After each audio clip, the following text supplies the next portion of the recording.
आज हम पढ़ रहे हैं इंडियन पीनल कोड का सेक्शन 4। सेक्शन 3 तक हम ऑलरेडी कवर कर चुके हैं। It is Indian penal code 1860, act number 45 है। इसका इन्फोर्समेंट डेट जो है वो 1 जनवरी 1862 है। सेक्शन 4 हमारा ये कहता है extension of code to extra territorial offences. The provision of this code apply also to any offense committed by। ये जो प्रोविजन है इस कोड के वो उन ऑफेंसेस पे भी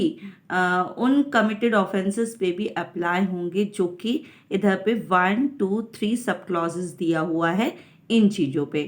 any citizen of India in any place without and beyond India, मतलब कोई भी सिटीजन है इंडिया का, वो कहीं पे भी रह रहा हो, है ना, any place without and beyond India, वो इंडिया में रह रहा हो या इंडिया के बाहर रह रहा हो। ये जो सेक्शन है कुल मिला के सेक्शन 2 और 3 को भी कवर करते हुए चल रहा है यहाँ पे, ठीक है। तो सेक्शन 4 का सब क्लॉज 1 ये कहता है कि कोई भी सिटीजन हो इंडिया का, वो कहीं पे भी रह रहा हो इंडिया में या इंडिया के बाहर भी, है ना, लेकिन वो सिटीजन है, तो उस पे ये जो सेक्शन है वो अप्लाई होगा। Any person on any ship और aircraft registered in India wherever it may B.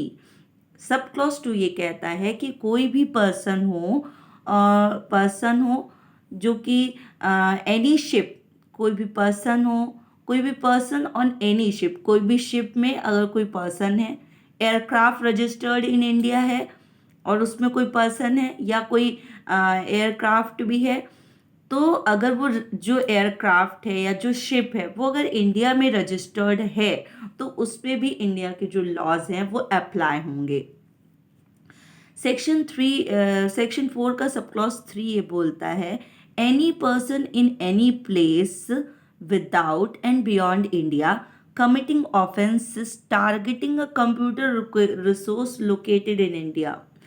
कोई भी ऐसा पर्सन है जो भले ही वो इंडिया में रह रहा हो या इंडिया के बाहर हो, अगर वो ऐसा ऑफेंस कमिट करता है, कैसा ऑफेंस, इंडिया के कंप्यूटर्स को टारगेट करते हुए या लोकेट करते हुए,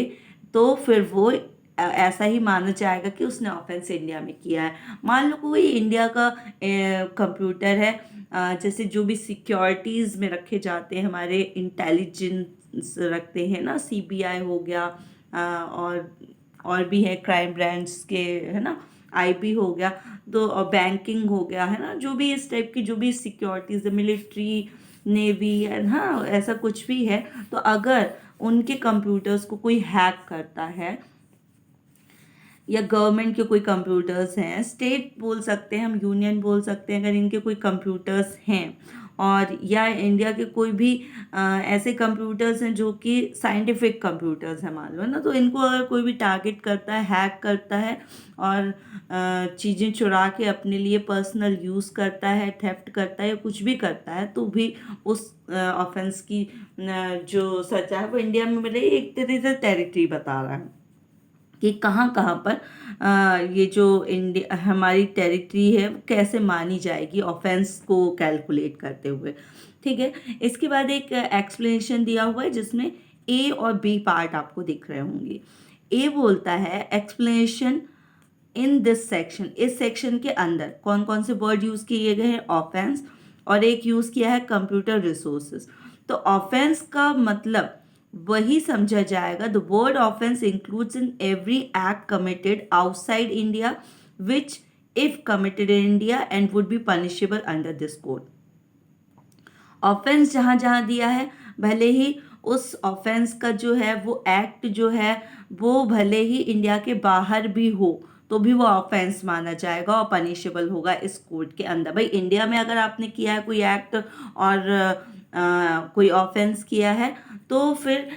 वो पनिशेबल इंडिया में तो है ही, लेकिन ऐसा कोई भी किसी व्यक्ति के द्वारा एक्ट जो कि इलीगल हो गया है इंडिया के लॉज के अकॉर्डिंग और भले ही वो बाहर रह रहा है व्यक्ति, तो भी वो ऑफेंस माना जाएगा और इस कोड के अंदर पनिशेबल होगा और वो सारी चीज़ें इंडिया में ही ट्राई की जाएंगी। बी पॉइंट कहता है कि जो एक्सप्रेशन वर्ड दिया है जो कंप्यूटर रिसोर्सेज, इसका मतलब वही समझा जाएगा जो इंफॉर्मेशन टेक्नोलॉजी एक्ट 2000 में सेक्शन 2 के सब सेक्शन 1 और क्लॉज के में दिया हुआ है। अब ये चीज़ कैलकुलेट कैसे करते हैं लोगों को ये नहीं आता है ना। तो जैसे ये देख रहे हैं आप, आईपीसी है और आईपीसी का भी हम कौन सा सेक्शन पढ़ रहे हैं, सेक्शन 4। तो सेक्शन 4 हो गया ये, सब सेक्शन 1, तो ये सब सेक्शन 4 का 1 हो गया। जैसे ऐसे ही आईटी एक्ट का सेक्शन 2 का सब क्लॉज सब सेक्शन 1 का के, अब जैसे इसमें ए और बी दिया हुआ है तो ऐसे उसमें के कोई पार्ट होगा तो उससे हम इस डेफिनेशन का मतलब लेंगे। अब इसमें एक इलिस्ट्रेशन भी दिया हुआ है, ए who is a citizen of India and commits a murder in Uganda, he can be tried and convicted of murder in any place in India in which he may be found। अब इसमें ये बोल रहा है कि ए जो person है, भले ही वो सिटीजन ऑफ इंडिया है, ए जो है वो सिटीजन ऑफ इंडिया है, लेकिन मर्डर कमिट करता है युगांडा में, he can be tried and convicted. उसका जो ट्रायल होगा, जो उसको जिस न्यायालय में लेके जाएगा, जिस पुलिस के द्वारा उसको अरेस्ट किया जाएगा, भले फॉरेन की पुलिस भी अरेस्ट करे लेकिन वो इंडिया में ही उसको भेजेगी, और उसके मर्डर का जो ट्रायल होता है वो गिल्टी है नॉट गिल्टी है ना, उस मर्डर के लिए क्या एविडेंस है, क्या चीज़ें हैं, तो वो जो कन्विक्शन होगा है ना, वो सारा का सारा मर्डर का कन्विक्शन ट्राइड मतलब ट्रायल किया जाएगा, कन्विक्टेड अगर उसके लिए उसको मान लिया गया है, पूरे एविडेंस और ये सारी चीज़ों से प्रूव होता है कि हाँ उसने मर्डर किया है, तो वो सारी चीज़ें इंडिया में होंगी। ठीक है, murder in any place in India,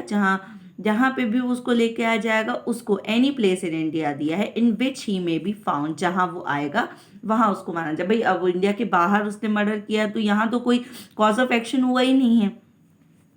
ना कॉज ऑफ ऑफेंस हुआ है, ना कॉज ऑफ एक्शन हुआ है, तो इस तरीके से उसका ट्रायल इंडिया में होगा। That all about section 4। Section 5 हम इसके बाद पढ़ेंगे। Thank you.